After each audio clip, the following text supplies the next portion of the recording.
आदाब नाजरीन, मैं सनम एजाज और आप देख रहे हैं ग्राउंड रिपोर्ट। हालात और वाक़ात पे हमारी पहली नज़र शुरुआत लाइन ऑफ कंट्रोल से, उस लाइन ऑफ कंट्रोल से जहां का एक इलाका शहपोर है और शहपोर को हिंदुस्तान और पाकिस्तान के दरमियान चलने वाले गोले कहीं गदापोर न बना दें। शाहपुर से लेके केरनी और पुंछ राजौरी के दूसरे सेक्टरों में लगातार दूसरे दिन भी गोलाबारी होती रही। दूसरे दिन भी लोगों की में खौफ दहशत देखने को मिली। दूसरे दिन भी लाइन ऑफ कंट्रोल के आसपास के रहने वाले लोगों में ज़िंदगी की नफसा नफसी का आलम भी रहा और लगातार दूसरे दिन गोले पार से भी चलाए गए, जवाब इधर से भी दिया गया और आर और पार के चलाए गए इन गोलों के बीच में लाइन ऑफ कंट्रोल पर रहने वाले लोगों की ज़िंदगियां और उन पर नंगी तलवारें लटकती रही। खुशकिस्मती रही, जानी नुकसान नहीं हुआ, लेकिन लगातार दूसरे दिन हो रही गोलाबारी से लाइन ऑफ कंट्रोल के आसपास के लोगों में नफसा नफसी, बागम बाग और हाय रब्बा ज़िंदगी कैसे बचेगी वाले मामलात देखने को मिले। आपकी विसालत से कि हमारे गांव में इस कदर जो शीलिंग राशि इलाकों में हो रही है, जिससे आज की ताज़ा वारदात जिससे मेरा घर डैमेज हुआ है और मेरे आस पड़ोस में भी कई घर डैमेज हुए हैं और कुछ रोज़ कबल मेरी भाभी जान के हाथ में गोली लगी थी। मैं सर पहले भी कई बार गुजारिश कर चुका हूं कि जितने भी गवर्नमेंट की तरफ से बैंकर दिए गए हैं, ये बैंकर जहां पर शीलिंग होती है उस शीलिंग की जगह से हटाकर महफूज इलाकों में बैंकर बनाए जा रहे हैं जहां पर के गोले ना लगें।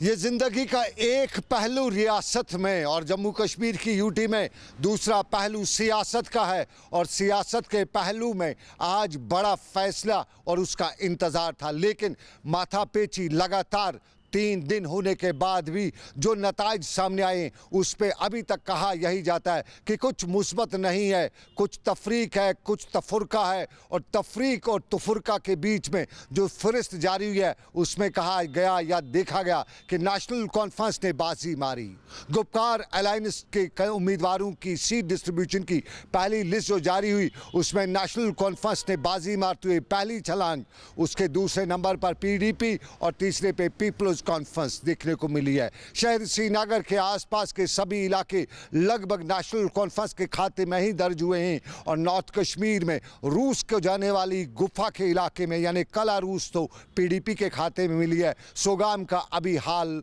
बताया नहीं गया है। माना जा रहा है कि ये सब कुछ सियासत के उस गलियारे की खबर है जिस सियासत के गलियारे में सब लोग मुत्हिद तो हुए हैं, लेकिन मुत्हिद ऊपरी लोग हुए हैं। ज़मीनी सतह पे बताया जाता है कि ये इत्तेहाद नज़र नहीं आएगा और इत्तेहाद के नज़र ना आने के बीच में बहुत से लोग बीच से ही निकल जाएंगे और बीच से निकलने वालों की फहरिस्त में अपनी पार्टी के लोग भी उम्मीदवार और दावेदार बने हुए हैं। और श्रीनगर में आज अल्ताफ़ बुखारी की अपनी पार्टी की रिहाइशगाह पर एक तकरीब भी मुनक्कद हुई और उसके बाद मीडिया कॉन्फ्रेंस भी हुई। तकरीब पर बड़े लोग शामिल भी हुए, पंचायत कॉन्फ्रेंस के लोग भी शामिल हुए। पंचायत कॉन्फ्रेंस के साथ साथ बेग ख़ानदान का भी चश्मो चराग इस आज की इस मीटिंग के दौरान भी अपनी पार्टी में शमूलियत कर गया। बताया जाता है कि ख़ानदानी रंजिश के बाद वो इधर चला गया और कुछ ये भी कहते हैं कि ख़ुद साख्ता लीडर भी उधर चले गए। ये सब कुछ आज देखने को मिला, लेकिन अल्ताफ़ बुखारी ने आज गुपकार अलायंस पर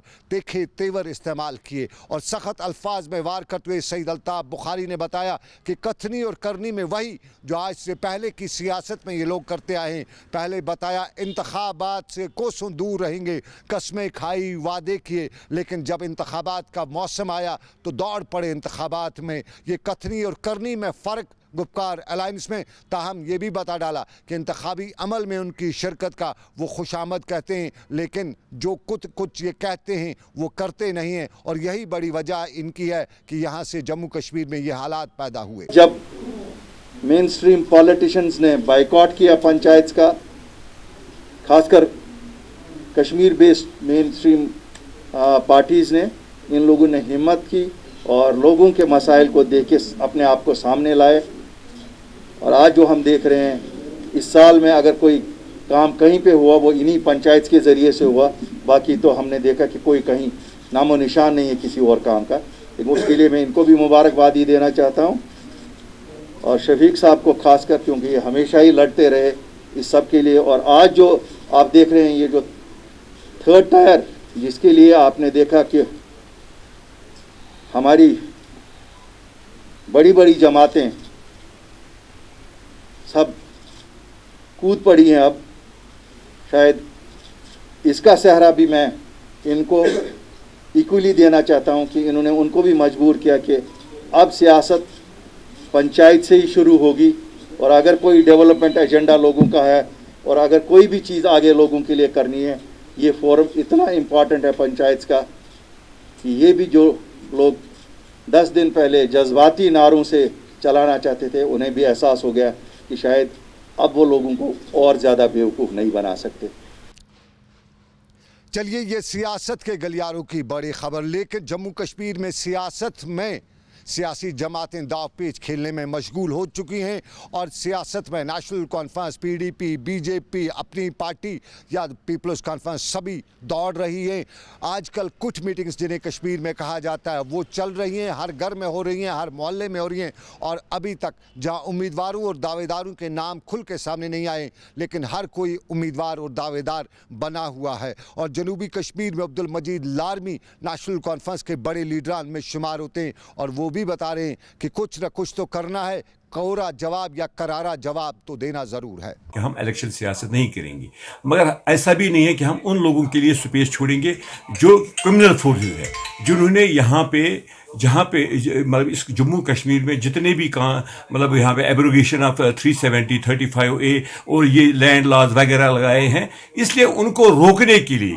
आज ये जो गठबंधन बन गया सब पार्टियों का, people's alliance for Gupkar declaration बन गया, सिर्फ उनको दूर रखने के लिए। इसलिए आज मुझे लगता है कि इंशाअल्लाह रहमान लोग हमारे साथ है, लोगों ने ये हमें विश्वास दिया और आज उनको पता चलेगा कि ये जो है कश्मीर की सियासत, जम्मू कश्मीर की सियासत, और वो नहीं चाहते हैं कि यहाँ पे कम्युनल फोर्सेस आगे आए, सेकुलर फोर्सेस के लिए लोग आज वोट।